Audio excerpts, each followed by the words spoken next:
Hello, artistic adventurers, and welcome back to Sketch Quest. We here at TYG have teamed up with some incredible artists to bring you this series of tips to help you start your adventure right. But before we can leave Tutorial Island, we need to brush up on a few skills. And don't worry if you're just starting out, because I'll be learning alongside you. And don't forget to use the hashtag SketchQuest so you can share your results with us. Let's see what today's quest is, shall we?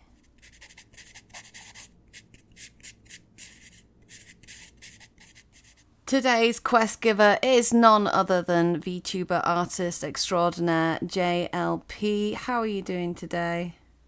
I'm doing good, thank you for having me. It's a new week. We're going to be increasing the difficulty for our adventurers. So what's the quest you've got in store for us today? Today I'm going to be teaching you the basics of how to draw hair, specifically straight hair. Ooh. So the first thing we need to know about hair is there's lots of different hair types. The main ones being straight, wavy, curly, and coily. So today I'm going to be covering just straight hair. So one thing that we can keep in mind when we're drawing all these different hair types is they do have names and they're put into sections. For example, the ones here are all classed as straight hair. Mm-hmm. The twos are wavy. The threes are curly. And the fours are coily. So for today, we're just going to be looking at 1A, 1B, and 1C. We can look at the stroke marks of the hair here and see that we're going to be working mainly with straight lines or lines with a little bit of wave to them. So during our episode of learning face shapes, we learned how to add different hairlines depending on the face shape. We can then take those hairlines and put them on our faces, and that would be our first step, is we want to acknowledge where the hair is going to end on the face. So then from there, we can look at hair volume. So this is an example where there's very little volume on the hair. You can see that we've drawn the hair basically very flat on the head. It isn't very realistic as hair does tend to have a little bit of volume. Mm-hmm.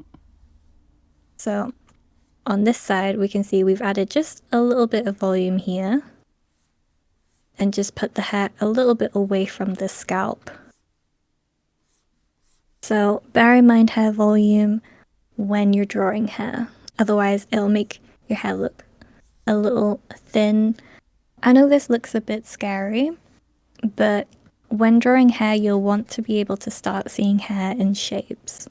The reason I've chosen to put all this in different colors is to show you the different kind of shapes going on in this particular hairstyle. So we can see here in the red is the fringe. The green would be the side parts of the hair. The blue is the framing hair of the face. And the magenta back here is the back part of the hair. You'll want to start seeing hair more in shapes to be able to help you be able to draw it a lot easier. I've known one creator says to look at it in bananas. This particular straight style doesn't really use the banana concept, but you definitely could draw bananas to show where each part of the hair should go. Mm. So if you prefer to draw bananas, that's totally fine. The first thing we want to do before we start drawing the hair is be able to identify where the hair root is. So we can see in this picture, the hair root is in the middle here. And we can see that the hair goes out from the root here. So I would suggest when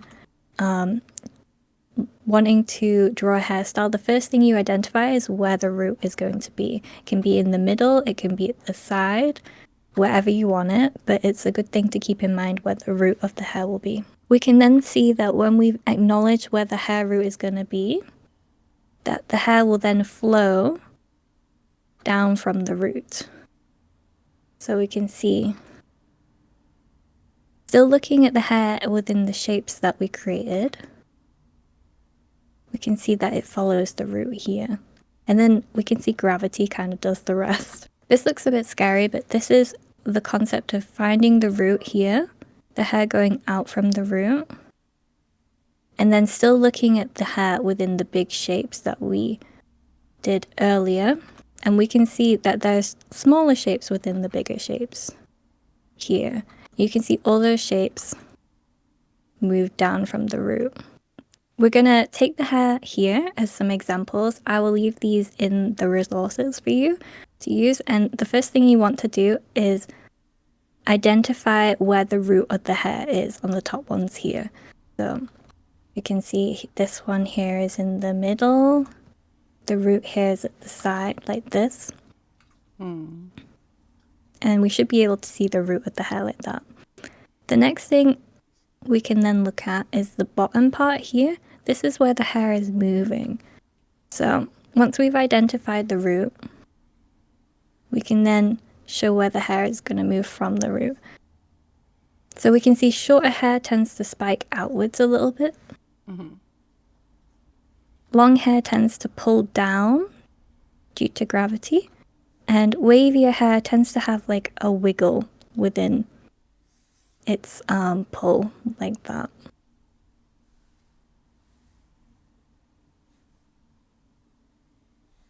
And then we can also see the shapes within the hair like so. The reason why seeing the shapes is important is for when we're actually shading.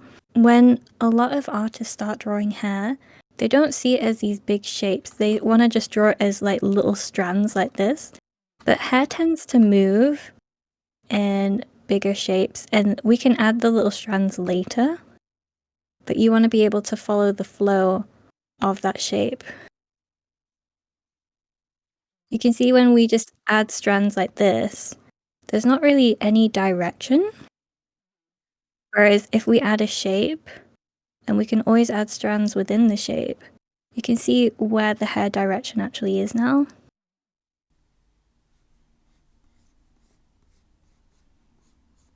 So it sometimes just helps when we're first drawing hair to draw them as big blocks that we can always fill in or move around later. Yeah, like that.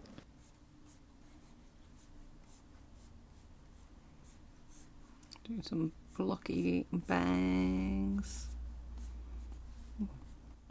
You might see when you're watching speed paints that a lot of artists, when they're first doing hair, they tend to do big blocks of like, oh, I want it to move this way.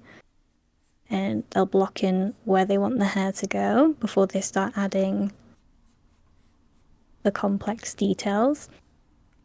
I know we want to start drawing the details of the hair because the details make it look pretty, but if we don't block in the shapes first, we don't know where the details should go. Moving back to the straight hair, this is how I personally would draw 1A, 1B, and 1C. So we can see that 1A goes down very straight. A lot of artists could draw this like in the banana shape. However, I like to make the edges of my 1A hair very sharp, which I kind of got from like anime, just to emphasize That looks it. like a shoe. Yeah, it does. And we can see 1B has a little bit of curve to it, and 1C has a lot more curve to it, but they're still all straight hair. So we can then take the straight hair we just did, the 1A, 1B, and 1C, and we can apply that to our hair here. We can see that this hair just goes straight down. This hair has a little bit of curve to it, and this hair curves in quite a bit more. But all of those types of hair are straight hair. It's just some have a little more curve to them. than the others. We can also break it up into shapes again. You can see how this would be the outer shape, and then we would have the inner shape and the back of the hair here. And you can see that with the straight hair, the lines are way more straight than the 1C hair that is a little bit more curved. You can see that the shapes within are a bit more curved as well. I know that all sounds a bit complex, but I'm gonna do a little tutorial with you guys that you can follow along with. So we're gonna start with our head, and we can draw the simple hair shape. You can draw any shape you want, acknowledging the shapes within the hair. The shapes here would be the fringe, the side parts of the hair, and the back of the hair here. So we got 1, 2, 3, and 4.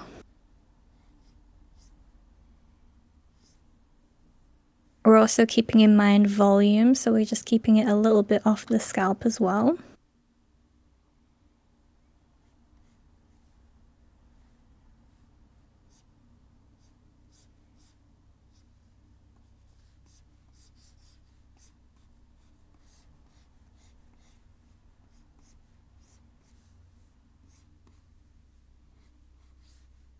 You don't have to worry about it flowing right now, we're just kind of blocking in the main shape.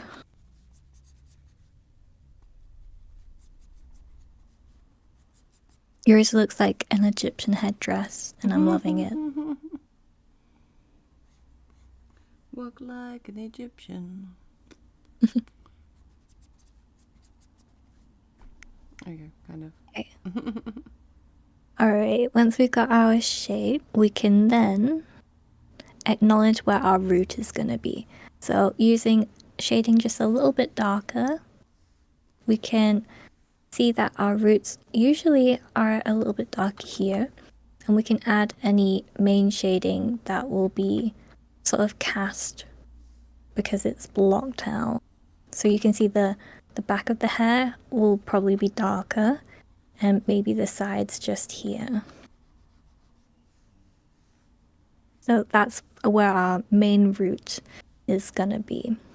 And then the next part is we're gonna acknowledge where the highlight of the hair should be. So the highlight usually is sort of in a ring around the head. You usually have one at the top of the head. Sometimes you can have more. I just put these ones at the side. And usually it's in like a curved shape.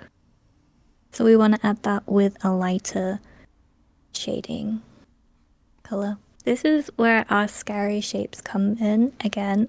By looking at the full picture of the hair here, we can see all the little shapes that will be within the hair. So, acknowledging the main shape of the fringe here, we can see that we can also separate the fringe into 3 sections here, like so. And it's just making it into smaller shapes. When we follow these guidelines, we can see where the main shapes of the hair will be, and that'll show us where our shading should go. I mainly like to use like triangle shapes for mine, so you can see here's a triangle, here's a triangle. We're doing lots of those 2D shapes again. Here's kind of a triangle as well.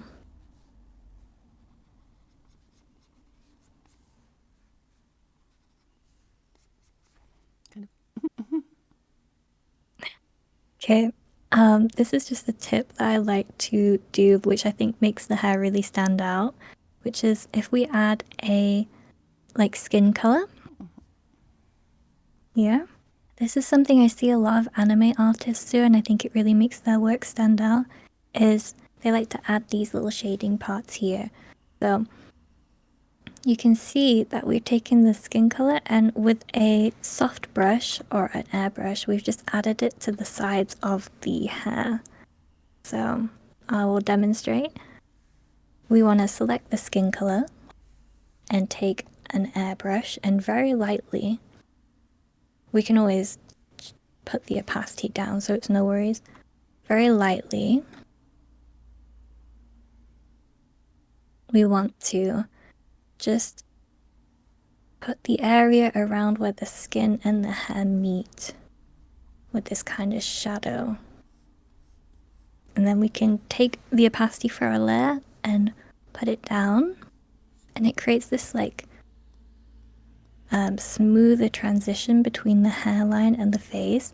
A lot of anime artists use this, and it's a way of really making your shadows pop within drawing hair. Likewise, when we have a background, I've just made this simple background. Here, we can take the background color and we can do around the hair where the background should be. And this is a kind of ambient lighting. So when we're drawing a lot of skin and different shadings, a lot of the time it will pick up whatever is in the background. So you might sometimes see that if you've got a blue background, some people might draw blue parts within the skin, and you'll be like, why did they do that? But that's called ambient lighting. And we can also do that with the hair. So we could add whatever color the background is into our hair at the sides, where the background and the hair would meet. And that creates a really nice shadow effect within the hair. So we can see when we remove the skin and the background, it looks a bit funky without them. But when we add them back, it really creates harmony between the hair and the background. Otherwise, we have this where it doesn't blend in as much, and it looks stronger on the eyes. So it's totally whatever you prefer. If you like the strong look, then you don't need to add these steps. However, if you like how it looks when it's blended in, it's definitely something to bear in mind. That's cute.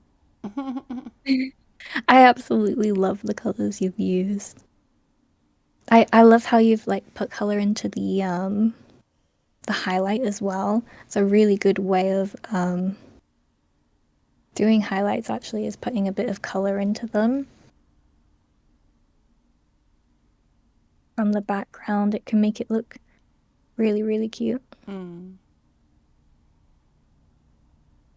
And it helps add colors to our hair that might not have been there before. So for example, if you're drawing like black hair, it's quite hard to make different colors within black hair, but if we add a blue background, we can suddenly add shades of purple or shades of blue into the hair, and it can really give the hair more dimension. And I'm just a fan of making hair look very colorful. So today's quest is to have fun drawing hair. Look at the shapes within hair and really experiment with different hair shapes. Remember to keep the volume of the hair and just have fun creating. And remember to use the hashtag SketchQuest. Thank you very much for coming back again today, JLP. Thank you for having me. Remember to follow JLP on all the social medias. There will be a link to the description below alongside a reference sheet for the hair and the face shape. We will be back tomorrow with another quest. Until then, we'll see you later, taters. Bye! Bye!